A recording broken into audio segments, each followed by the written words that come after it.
Kamu milikku, bukan miliknya. Setelah meninggalkan Hara, Leon masuk ke dalam kamar. Ia menuju kamar mandi di kamarnya, membasuh wajahnya dan menatap kaca dengan tatapan tajam. Kedua pundaknya naik turun seiring napasnya yang menderu. Tatapannya tajam, bagai banteng yang sedang mengamuk. Dar. Lagi-lagi kaca di kamar mandi itu yang jadi sasaran kemarahannya. Untuk kesekian kalinya, entah berapa kali lagi Bu Atin akan mengganti kaca di kamar mandi Leon. Puas menghancurkan kaca, ia keluar dari kamar mandi. Tangan itu kembali mengeluarkan cairan warna merah. Luka yang beberapa hari lalu belum juga sembuh karena menghajar dinding kamar mandi. Dan sekarang kaca yang jadi korban. Saat ia keluar, wanita parubaya itu sudah duduk di sofa di kamar Leon. Jangan katakan apa-apa padaku, Bi. Tidak, Bibi tidak akan mengatakan apa-apa. Bu Atin membawa kotak obat. Bibi, saya dibesarkan di dunia penjahat. Lelaki bangkotan itu hanya mengajarkan dua hal padaku. Untuk mendapatkan apa yang aku inginkan. Dia hanya memberi aku pistol dan uang. Mendapatkan dengan uang dan kemewahan. Dan cara yang kedua menggunakan senjata, memaksa dan membunuh. Baiklah, ucap Bu Atin dengan sabar. Ia tahu kalau ia menyalahkan Leon, lelaki itu akan semakin marah. Leon diam, dan Bu Atin diam menunggu kemarahan itu reda. Tony hanya anak buahku. Tidak mungkin seorang bos bersaing dengan bawahan untuk mendapatkan wanita. Bu Atin hanya mengangguk dan merapikan kotak obat. Bibi pasti kecewa padaku.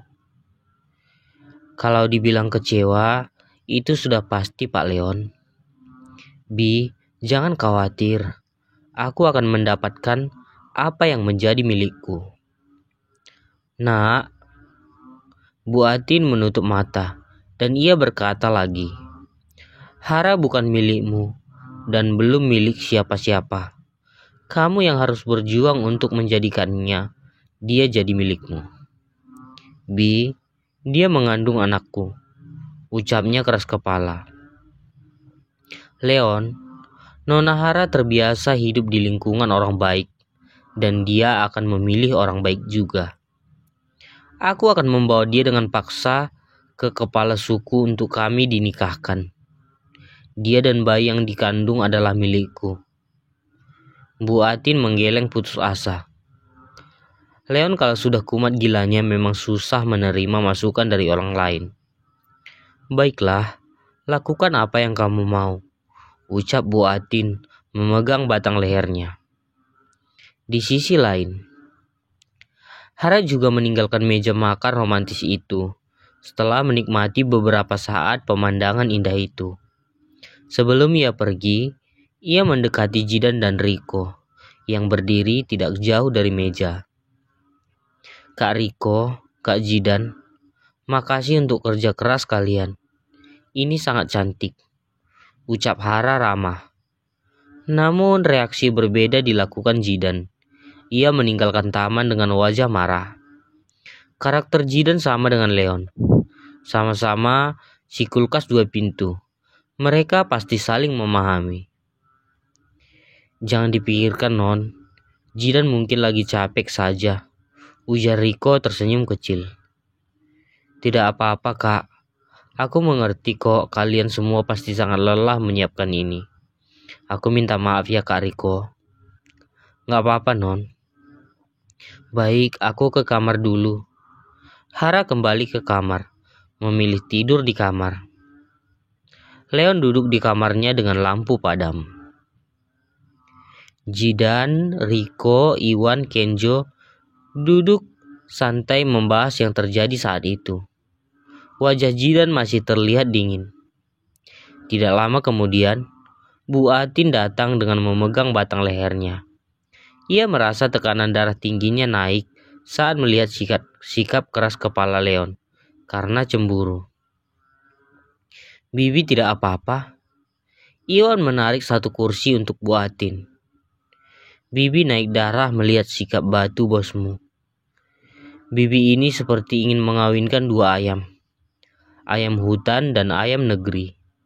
Sama-sama ayam, tetapi sifat dan kelakuan berbeda. Mendengar bosnya diibaratkan dengan ayam, si kocak Kenjo langsung tertawa. Saat orang lain lagi bicara serius, ia malah ketawa. Bi, memang tidak ada perumpamaan yang lain. Apa, selain ayam? Masa bos diibaratkan dengan ayam hutan dan Nonhara bagai ayam betina negeri? Hahaha. Lelaki berkulit gelap itu tertawa terbahak-bahak. Iwan ikut-ikutan membuka gambar ayam hutan yang jadi Leon dan ayam betina negeri jadi Hara. Astaga, ini ayam hutan kenapa terlihat sangat berbeda? Ujar Iwan menahan tawa saat kedua foto itu disandingkan. Hanya mereka berdua yang tertawa. Riko dan Jidan hanya diam. Bibi kesal, soalnya sudah dikasih masukan tetapi tidak mengerti. Ucap Buatin. Bibi dari kecil, bos itu dididik keras dan hidup di dunia mafia. Di sana tidak ada kata-kata cinta dan hal-hal romantis seperti yang diinginkan Nona Hara. Ucap Jidan. Ia membela Leon dan menyalahkan Hara yang sulit menerima Leon. Tatapan Jidan terlihat sinis. Tapi bos sudah banyak berubah belakangan ini bro. Ucap Riko. Itu dia yang aku maksud. Harusnya Hara terima saja bos. Balas Jidan lagi. Kalian semua salah. Saya ini perempuan dan mengerti hati Nona Hara. Dia dibesarkan di rumahnya penuh cinta dan kasih sayang, dan jauh dari kejahatan. Dan otomatis dia akan mencari sosok orang yang seperti ayahnya, karena cinta pertama anak perempuan itu dari ayahnya.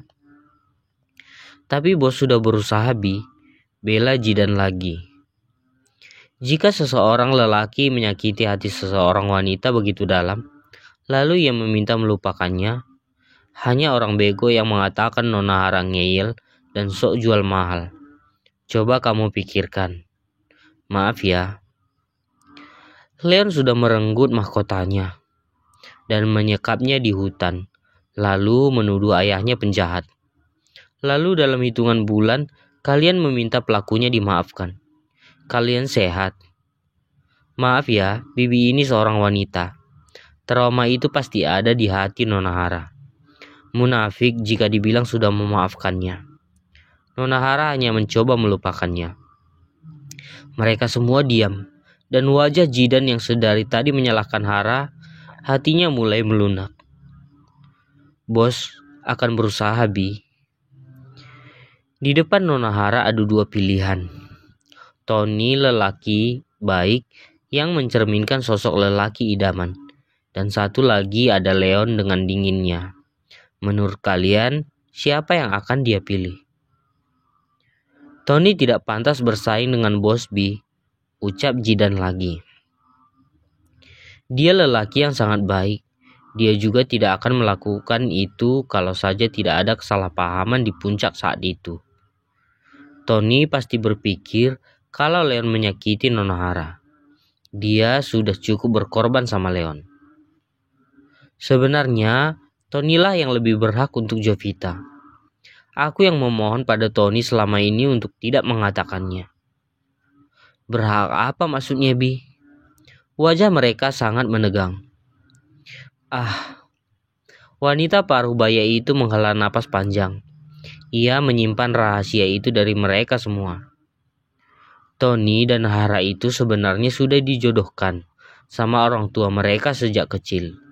Ucap Buatin. Apa? Mereka berempat bereaksi kaget. Apa maksudnya Bi?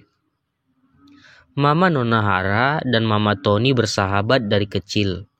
Saat mereka di panti asuhan dan menjodohkan keduanya, Tony sudah memperlihatkan liontin pemberian ibunya padaku. Dan liontin yang sama juga. Katanya ada sama keluarga Hara. Riko sama Jidan saling melihat. Apa itu liontin yang diberikan Peter? Bisik Rico. Mungkin. Wajah Jidan menegang. Lalu apa Nona Hara tahu? Belum. Aku memohon pada Tony untuk tidak memberitahukannya. Karena itulah aku meminta Leon bekerja keras untuk mendapatkan Hara. Apa bos sudah tahu tentang mereka, Bi? Sepertinya belum. Kalau Tony memberitahukan pada Nona Hara, kalau mereka sudah dijodohkan dari kecil, tanpa ragu, Hara akan meninggalkan Leon. Mereka semua terkejut.